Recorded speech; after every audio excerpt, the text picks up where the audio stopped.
I want to share something. I just did what a lot of people are terrified of doing in real estate. I sold my home before I bought the next one. And yes, that comes with fear, the fear of being homeless, the fear of missing out, the fear that the right house won't show up in time. So let me walk you through how this actually works and why in this market it made the most sense. Here's the reality most buyers don't want to talk about.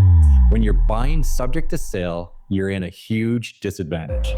Even if you love the home, even if the price is right, even if you're ready to move, sellers don't want uncertainty. They want clean offers, flexible dates, and buyers who can move quickly. And in today's market, cash in hand equals power. So here's how we approach it. Step one was getting brutally honest about the market we're in. Good homes, the ones that are priced right and fully dialed in, are selling fast. Days, not months. We saw a few houses come on the market that were perfect, and they sold while we were still listed and couldn't act. That was frustrating, but it confirmed something important. If we wanted to compete properly, we needed to remove the biggest obstacle, the subject to sale condition. Step two was planning the timeline properly. This isn't about selling and hoping for the best. It's about understanding your price range, knowing your rent back or possession options, aligning dates properly, and having a clear buying plan before you ever list. We didn't rush, we prepared. Step three was committing once the sale was done. Once our home sold, everything changed. We were no longer waiting, we were no longer conditional, we were decisive. And almost immediately after selling, the right home appeared. Fully renovated, exactly our tastes, and even better, the dates lined up. That doesn't happen by accident. It happens because we were ready when the moment came. Here's the key takeaway. Selling before you buy feels scary, but financially it can be incredibly powerful. You remove risk, you gain leverage, and you move faster, and you negotiate from a position of strength. And I'll say this clearly, I would never ask my clients to do something I wouldn't be willing to do myself.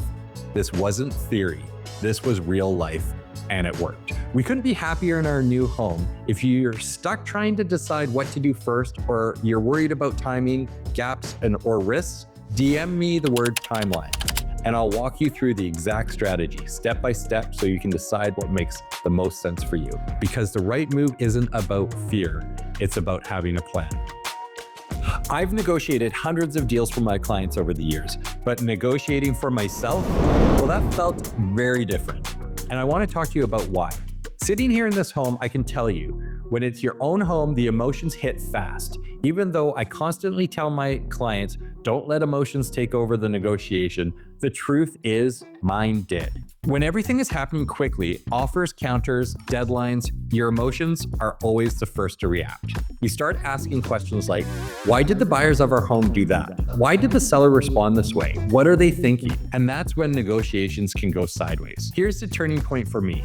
Instead of reacting, I forced myself to pause. I took time to absorb the information, stopped trying to read into motivations, and stopped taking things personally, and refocused on one simple question. What actually makes sense for my family? Not emotionally, not competitively, logically. So let's talk about the how. I didn't just lowball to win. I didn't blindly go over asking out of fear of missing out. The tactic I used was this. I stripped the deal down to its fundamentals: price, terms, timing, and risk.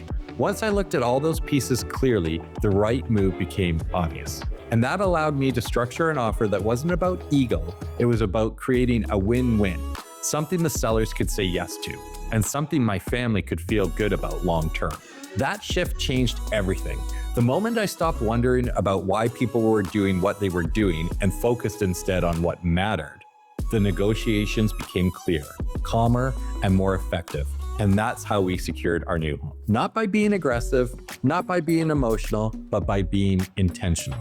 I'll be honest, going through this process personally has made me a better realtor, because now I'm not just advising from experience, I'm advising from recent real emotion. I've felt the stress, the excitement, the frustration, and the relief when it all comes together. And that means I'm better equipped to help my clients navigate these same emotions without letting them derail good decisions. If you're heading into negotiations, whether you're buying or selling, and want someone in your corner who understands both the strategy and the emotions, I'm here to help.